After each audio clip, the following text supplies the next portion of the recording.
SnowRunner is the latest installment in the popular Spin Tires series, and it's an addictive off-roading game worth checking out. The game is available on PC, Xbox One and PS4, and you can get it by clicking the link in the description below. A huge thanks to Focus Home Interactive for sponsoring this video. SnowRunner is the next big installment and the successor to the game MudRunner. In MudRunner, the main objective was to transport and deliver logs across various forest maps. SnowRunner is built on the Swarm engine, and this allows it to be more than MudRunner. A lot more. Be it in terms of physics, content, graphics or gameplay, SnowRunner seems to be very promising. Delivering cargo by conquering extreme open environments with very realistic and unforgiving terrain physics. Unlock or buy up to 40 vehicles from brands such as Ford, Chevrolet, Freightliner and a lot more, and upgrade and customize them according to your needs.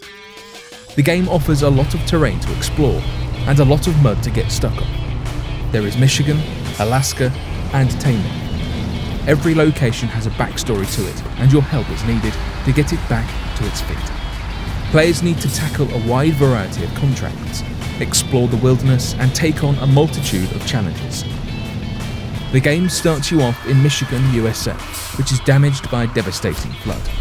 As the first mission, you transport repair materials to help repair a collapsed bridge using one of your trucks. You can unlock some of the vehicles just by driving near to it. Once the requirement is met, you'll be able to reach your first garage. Each map will have a garage where you can store, buy, sell, customize or recover your vehicle whenever you get stuck. Speaking of getting stuck, there are a lot of ways to do that. Running out of fuel, damaging the vehicle, and the usual getting deep bogged in mud stuck. Every vehicle comes with a standard winch that could be used to pull yourself out of the mess. The quick winch is a new and welcome feature. Pulling out with another truck is something you are going to use often, given how unforgiving the terrain is. I was once stuck with a mega-sized trailer in the back, and I had to use another truck to pull it from there. It took me at least an hour just getting out of that situation, so I would recommend playing with friends.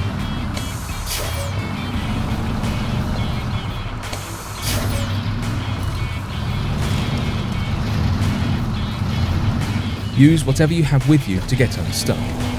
I even had situations where I had to use my crane to push back my truck, and it worked very well. So there are tons of solutions. Trucks with repair attachments can be used to repair damaged vehicles, fuel tankers to refuel vehicles that run out of fuel, and even transfer fuel from one vehicle to the other. You can also use the recover to garage function. I wish there was some sort of penalty for using it too much, at least in the co-op mode.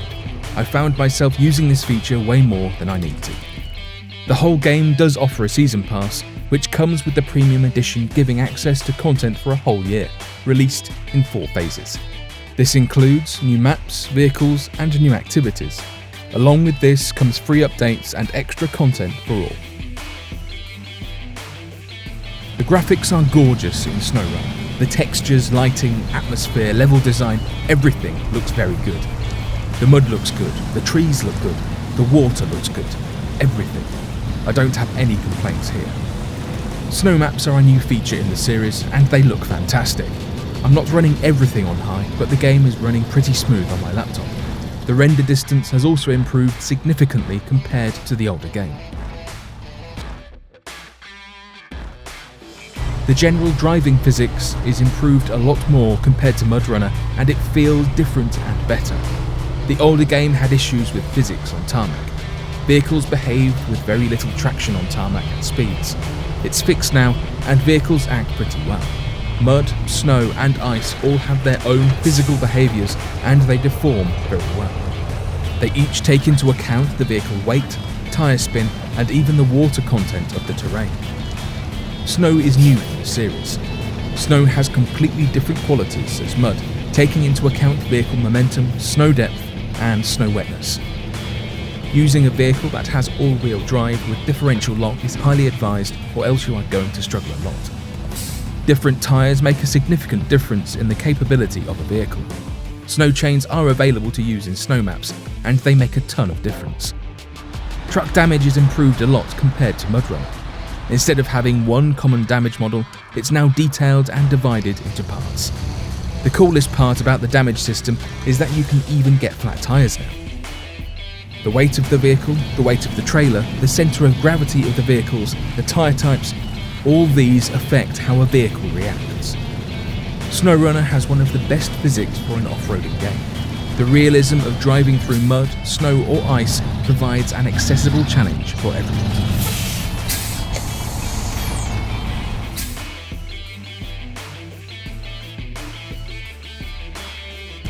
SnowRunner is about driving of all kinds. There are dozens of mission types for you to find and complete, like clearing rocks, assisted stranded vehicles, delivering extreme loads with unique challenges, and many more. There are in total 3 main locations, namely Michigan, Alaska, and Tamil, each with its own distinct setting, objectives, and challenges consisting within the 11 new sandbox maps in total. Each of these maps are up to 4 times the size of MudRunner's map and are interconnected using a tunnel system. There will be missions in which players will need to travel across different maps to deliver cargo using these tunnels. The game offers a lot of gameplay. Playing alone could take hundreds of hours to finish a map, so it's best to play with friends. There are different contracts you can take to earn XP and cash. XP levels up your driver rank and in turn unlocks different modifications for your vehicle. Tasks are similar, but they are more like side missions. There are also contests that are basically timed side missions. They offer better rewards, better your performance.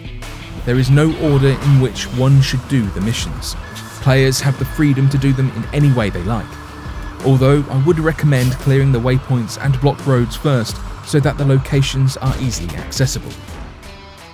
Players also have the freedom to choose whichever route to take. Each route they take comes with its own challenges, and it is important to plan the route to find the best path to deliver your goods safely.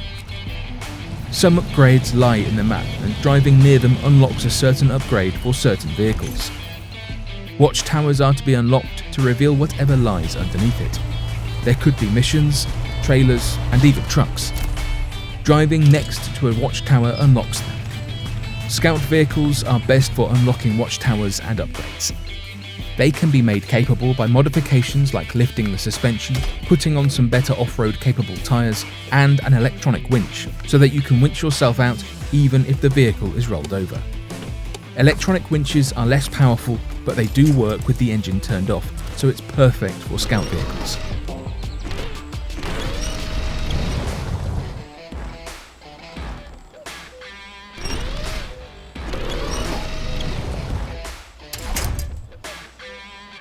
And if you are down on money, you can always sell one of your vehicles. If not careful enough, vehicles can roll over easily. And you may even end up on a tree like I did. Sometimes you'll have to use the recover function after driving very far from your garage. This is when you'll need to upgrade your winch to a more powerful one. There are hundreds of missions that can be tackled in a completely open way, in single-player or multiplayer co-op in groups of up to 4 players. In some missions, players have to transport huge, mega-sized trailers to a drop point, and some of these are really challenging to maneuver just because of the sheer size of it. There is a lot of variation in missions compared to MudRunner. Some are search and delivery missions, where you need to find the cargo first, load them using a crane, and deliver them. Some are rescue missions where you rescue stranded vehicles. There are some missions in which you need to scan certain areas using a seismic vibrator module in hopes of finding oil-rich terrain. Some of these locations are near to what looks to be radioactive locations in Russia that have been stranded for ages. And just driving through them gave me chills.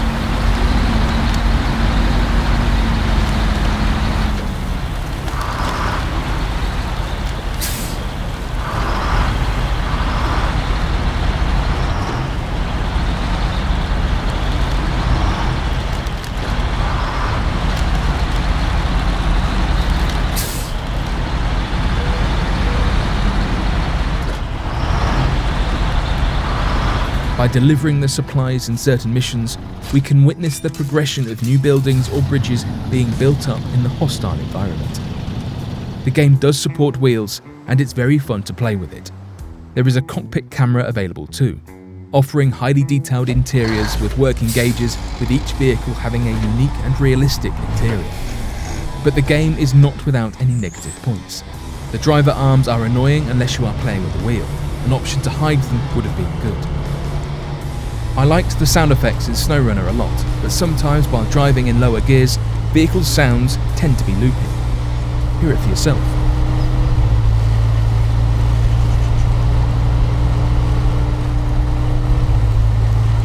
While loading cargo, there is an option for manual loading which can be done using a crane to gain some bonus points. Also, while unloading multiple cargoes, sometimes there is an order you deliver them, so watch out for it. I didn't realise it at first, but I wish the game had some sort of hint whenever you tried to deliver the wrong cargo first. But this is only something that players will encounter in the first few hours of gameplay, so it's fun. The game doesn't explain itself very well. Basic hints will show up, but I had to learn a lot by myself since I feel like the tutorial doesn't cover most of the necessary features. Some of the gameplay elements and missions were confusing with the limited information given.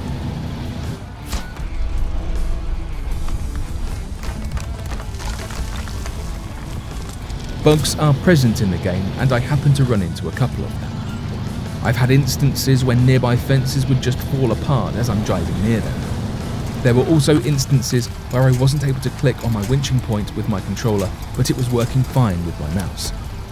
They are in no way game-breaking, but just something to watch out for. Players can modify vehicles according to different missions, and modifying make them more capable. Modifications include swapping the engine for increased power, upgrading the gearbox, lifting the suspension, upgrading the tyres, changing the drivetrain, mounting a crane, and a lot more. There is also visual customization such as adding a light bar, changing the bumper, rims, colour, etc.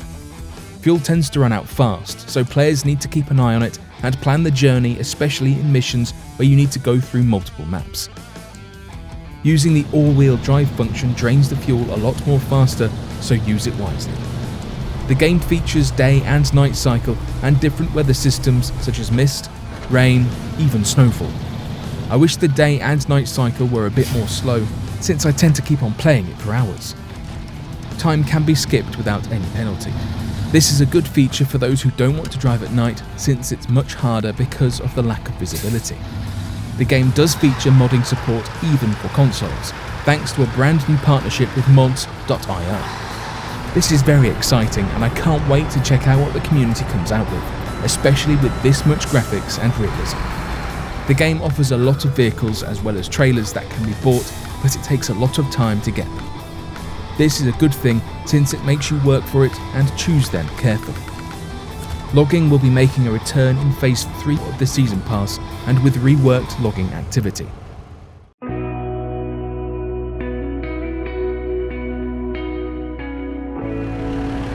This is a game that makes you feel alone in the world. This, with the atmosphere, sound and music, you feel wonderfully immersed in the game exploring the wilderness. The game is currently only on the Epic Games Store and it's perfectly fine for most people. I've heard from many people not getting the game just because it's not on Steam, but I think it wouldn't be a wise decision to reject the game just for that reason, because once you start, it's unreal how addicting it is. I can see how people get frustrated and complain about getting underpowered vehicles at first, just because they are getting stuck all the time. This is not a game for everyone. The progression is slow, but if you enjoy simulation games, I think you'll be fine. For me, this is the kind of game that makes me sit back, relax, and just sink into the game's atmosphere. I was more than satisfied with just single player, and I've heard multiplayer works good, but unfortunately, I didn't get a chance to try it, so I can't tell you much about it. The game makes you feel stranded, working hard, delivering supplies for a country that's down, but you still feel hope in the end. It's a game that puts you at the edge of your seat going 5 miles per hour. The game world, the graphics, the physics, the sound, the music, everything makes it a wonderful experience to play this game. For me, it's the best thing that has happened in 2020. This is a game worth buying 100%, and if you like MudRunner, you won't be disappointed getting even the premium version of this game.